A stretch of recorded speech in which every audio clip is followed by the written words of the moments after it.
ஒருவர் ஜாதகத்தில் பலன் எடுக்கிறதுக்கு சில பேருக்கு டவுட் இருக்கும். ஒரு ஷார்ட்கட் சொல்லித்தரேன்.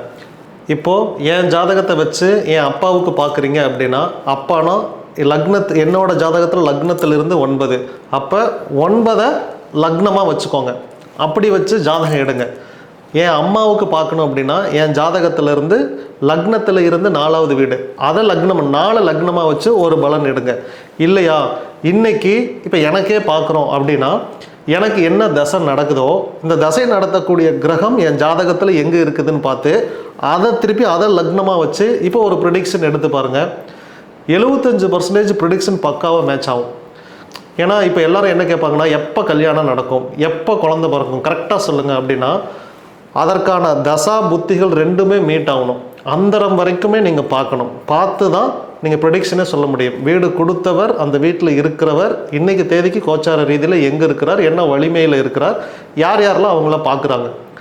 சில ஜாதகத்தில் சம்பந்தமே இல்லாமல் ஒரு தேதியில் கல்யாணம் நடக்கும். இது நீங்கள் ப்ராக்டிஸ் பண்ணணும் அப்படின்னா முதல்ல என்ன பண்ணணும்னா, உங்கள் ஜாதகத்தை எடுத்து வச்சு இப்போ எனக்கு எப்போ கல்யாணம் நடந்துச்சு அப்போ ஜாதகத்தை பார்க்கணும்.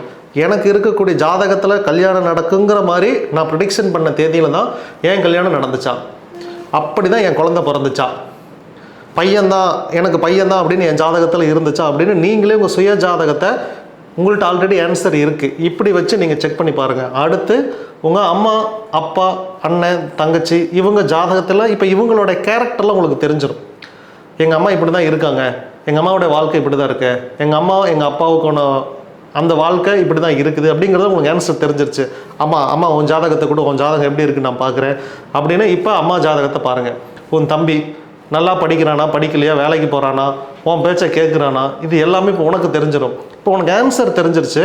இப்போ ஆன்சர் தெரிஞ்சவங்க இதுக்கான கட்ட அமைப்பு எப்படி இருக்குன்னு அவன் ஜாதகத்தை மட்டும் வச்சு பாருங்கள்.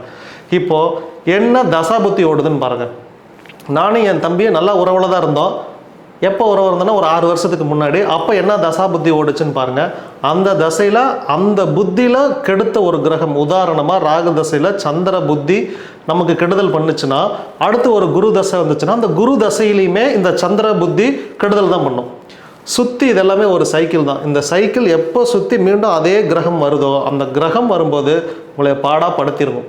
அதனால தான் இப்போ கரெக்டாக ஒரு 4 வருஷத்துக்கு ஒருக்கா எனக்கு பிரச்சனை வருதுங்க, 2 வருஷத்துக்கு ஒருக்கா பிரச்சனை வருது, அவங்கெல்லாம் கம்மி.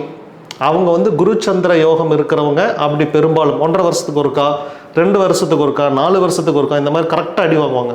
நமக்கெல்லாம் எப்படின்னா ஒரு கொஞ்ச நாள் நல்லா இருக்கிற மாதிரி இருக்குங்க, மீது கொஞ்ச நாள் போட்டு அடி பயங்கரமாக அடித்து கீழே தள்ளிடுறது அப்படிங்கிற. இது எதனால் வந்துச்சுன்னா ஒரே கிரகம் தான் காரணமாக இருக்கும். அந்த கிரகம் கரெக்டாக இந்த தசாபுத்தி காலத்தில் இங்கே முடியும்.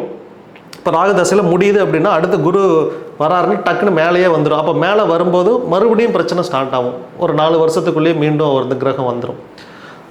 நீங்கள் ஆனால் 2 கிரகம் தான் என்னோட ப்ரிடிக்ஷனில் 2 கிரகம் தான் ஒவ்வொருத்தருக்குமே பயங்கரமாக தொந்தரவு பண்ணும். அந்த 2 கிரகம் எப்போ நம்மளை மீட் அவுட் பண்ணுறாங்க, அந்த சிசிடிவி எப்போ உங்களை பார்க்குது அப்படின்னு மட்டும் பார்த்துட்டு நீங்கள் எந்த கிணத்துல வேணாலும் குதிக்கலாம்.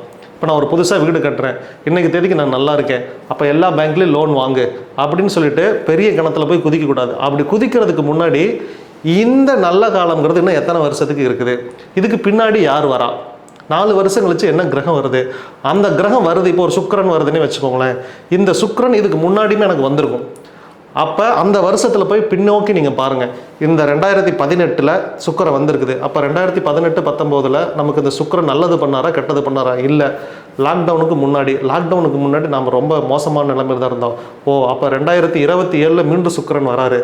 அப்போ அங்கே அடி வாங்கின அடி இங்கேயும் மீண்டும் உழுகும். அப்போ இப்போ வீடு கட்ட வேண்டாம். அவர் எப்போ முடிகிறாரு? 2027 2028 வரைக்கும் அவரே இருக்கிறாரு. 2029 அந்த சுக்கிர புத்தியே முடியுது. அப்போ அது வரைக்கும் வெயிட் பண்ணுவோம். இப்போ வீடு கட்டலாங்கிற பிளானை அப்படியே ஒத்தி வச்சுட்டு 2029க்கு மேலே நீங்கள் வீடு கட்டினீங்க அப்படின்னா நிச்சயமாக கிளிக் ஆகும். எல்லாரும் வீடு கட்டுனுங்க, அப்புறம் ஒரு பெரிய பிரச்சனையில் போய் மாட்டிக்கிட்டேன். எஸ், எல்லாம் வாங்குறது ஒரு காலம்தான், கொடுக்குறதும் ஒரு காலம்தான். நீங்கள் அடுத்த புத்திகளையும் நீங்கள் கண்டிப்பாக கணக்கு பார்க்கணும். ஏன்னா ஒரு ஹோம் லோன் எடுக்கிறேன் அப்படின்னா இதெல்லாம் 20 வருஷ ப்ராஜெக்ட். அப்போ 20 வருஷத்துக்கும் எனக்கு நேரம் நல்லா இருக்கணும். அப்போ மட்டும்தானே என்னால் இஎம்ஐ கட்ட முடியும். நான் டைட் ஷெட்யூல் வைக்கிறேன் அப்படின்னா இன்றைக்கி தேதியை மட்டுமே வச்சு நான் டைட் ஷெட்யூல் போட முடியாது. கழுத்து வரைக்கும் கல்லை எடுக்க முடியாது. ப்ரீத்திங்னு ஒன்று வேணும், எனக்கு பஃபரிங் டைம்னு வேணும். அதனால் பின்னாடி எனக்கு தெரிஞ்சு என்னோட ப்ரிடிக்ஷன் படி 3 புத்திகளாவது ஒரே தசையில் 3 புத்திகளாவது உங்களுக்கு சாதகமாக இருக்கணும், அட்லீஸ்ட் பாதகமாக இல்லாமல் இருக்கணும். கொடுக்கலனாலும் பரவாயில்ல, நம்ம உழைப்புன்னு ஒன்று இருக்குது. நான் என்ன வேணாலும் போடுறேங்க, ஆனால் எஃபர்ட் அதை ரிட்டர்ன் தான் வரமாட்டேங்குது அப்படின்னாலுமே அட்லீஸ்ட் மைனஸில் போகாமல் இருந்தால் கூட ஏதாவது ஒரு ரொட்டேஷன் பண்ணி நம்ம இந்த பேலன்ஸ் ஷீட்டை டேலி பண்ணிட முடியும். அதனால் இப்படி நீங்கள் ஜாதகத்தில் ப்ரிடிக்ஷன் எடுங்க. இவங்களுக்கு இந்த மாதிரி அட்வைஸ் கொடுங்க. யாராவது கல்யாணம் பண்ணிக்கலாமான்னு கேட்டால், ஒருவேளை 8க்கு அதிபதி பின்னாடி வராரு, இப்போ செப்டம்பரோட நிறைய பேருக்கு வந்து நல்ல காலம்லாம் முடிஞ்சு செப்டம்பருக்கு பிறகு கொஞ்சம் ட்ரபிள்லாம் எல்லாருக்கும் ஆரம்பிக்கும். அதனால் இப்போ கல்யாணம் பண்ணலாமான்னு கேட்டால் இல்லைங்க, செப்டம்பருக்கு பிறகு பண்ணுங்கள். அவர் உங்களை அடிக்கிறாரான்னு பார்த்துட்டு, அடிக்கலை அப்படின்னா தாராளமாக பண்ணுங்கள். செப்டம்பரில் உங்களுக்கு ஒரு பகைவர் வரார் அப்படின்னா ஆகஸ்ட்லேயே உங்களுக்கு அதுக்கான தாக்கம் ஆரம்பிச்சிடும். வந்ததுக்கப்புறம் அடிக்க மாட்டாங்க, வர்றதுக்கு முன்னாடி அடி விழுந்துடும். ஆகஸ்ட்லேயே உங்களுக்கு வேலை போகும், பண்ணிட்டு இருந்த பிஸ்னஸில் பெரிய தடை வரும், ஏதாவது கோர்ட்டு கேஸ்ன்னு வரும், ஏதாவது ஒரு பஞ்சாயத்து ஆகஸ்ட்லேயே வந்துடும். அடி விழுகிறது செப்டம்பரில் தான். இங்கேயே அதுக்கான வாடகைகள்லாம் அடிக்க ஆரம்பிச்சிடும். அதனால் இப்போயே நீங்கள் சுதாரிச்சுக்கணும். இல்லைங்க ஒன்றுமே இல்லை, நவம்பர் ஆயிடுச்சு, எந்த பிரச்சனையும் இல்லை அப்படின்னா இந்த கிரகம் ஃபஸ்ட் ஹாஃபில் உங்களை ஒன்றும் பண்ணலை, செகண்ட் ஹாஃபில் உங்களை ஏதாவது பண்ணுறதுக்கு வாய்ப்பு இருக்குது. ஏன்னா இந்த கிரகத்தை நம்ம பாதகாதிபதின்னு மார்க் பண்ணி வச்சுருக்கோம். அப்போ பொறுமையாக இருங்க. பொறுமையாக இருந்து செகண்ட் ஹாஃப்லேயும் உங்களை ஒன்றுமே பண்ணலை அப்படின்னா ஓகே. இப்போ இந்த கிரகத்தெல்லாம் குறித்து வச்சுக்கணும். நான் என் வாழ்க்கையில் அப்படி தான் பண்ணுவேன். நம்ம கிரகங்களில் என்னென்ன கிரகம் புத்தி நடத்துகிறப்ப நான் நல்லா இருந்தேன், எப்பப்பெல்லாம் பிரச்சனையில் போய் மாட்டினேன், இதெல்லாம் குறித்து வச்சுக்குவேன். இந்த பிரச்சனையில் மாட்டின கிரகம்லாம் மீண்டும் எனக்கு எப்போ வருது அப்படின்னு பார்ப்பேன். அந்த டைமில் எதுவுமே பண்ண மாட்டேன், இன்வெஸ்ட்டே பண்ண மாட்டேன். இன்வெஸ்டெல்லாம் பண்ணலான்னு ரெடியாக இருந்தால் கூட எதுலேயுமே இன்வெஸ்ட் பண்ண மாட்டேன். தேவையில்லாத எதுவுமே பண்ண மாட்டேன். ஷட் டவுன் பண்ணிவிட்டு எங்கேயாவது வெளியே போயிடுவேன். உண்மை அப்படி தான். 3 மாதத்தில் நான் ஷட் டவுன் பண்ணியிருக்கேன்.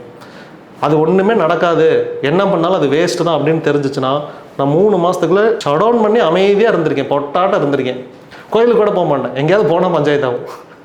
அதனால் நான் ஏதாவது ஒரு ஆன்மீக ட்ரிப்பு போகிறேங்க அப்படின்னு சொல்லிட்டு எங்கேயாவது கிளம்பி வெளியே போயிட்டு பிறகு வந்து நான் ரீஸ்டார்ட் பண்ணியிருக்கேன். எனக்கு நல்ல நேரம் வந்துருச்சு அப்படின்னா அப்போ மட்டும் பண்ணுவேன். யாரையும் சந்திக்க கூட மாட்டேன், பொது விழாக்கள் எதையுமே கலந்துக்க மாட்டேன். எஸ், இதுக்கு தான் நீங்கள் ஜாதகமே பார்க்குறீங்க. நீங்கள் எப்போ செயல்படணும், எப்போ செயல்படக்கூடாது, இப்படி நீங்கள் ப்ரிடிக்ஷன் எடுங்க. இப்படி எடுத்தீங்கன்னா துல்லியமாக கரெக்டாகும். இப்போ இதில் ஒரு டவுட் வரும், சார் வாக்கிய பஞ்சாங்கமாக திருக்கணித பஞ்சாங்கமானா? யாராவது ஒருத்தங்களுக்கு வாக்கிய பஞ்சாங்கம் மோஸ்ட்லி செட் ஆகும், மேக்ஸிமம் பீப்புளுக்கு திருக்கணிதம் தான் செட் ஆகும். நீங்கள் ரெண்டையுமே பார்க்கணும். உதாரணத்துக்கு சொல்லிடுறேன், உங்களுக்கு அடுத்த வீடியோவில் நான் இதை ப்ரீஃபாகவே எக்ஸ்பிளைன் பண்ணுறேன். கேளக்கர் சித்தர் நமோ நமக்கு.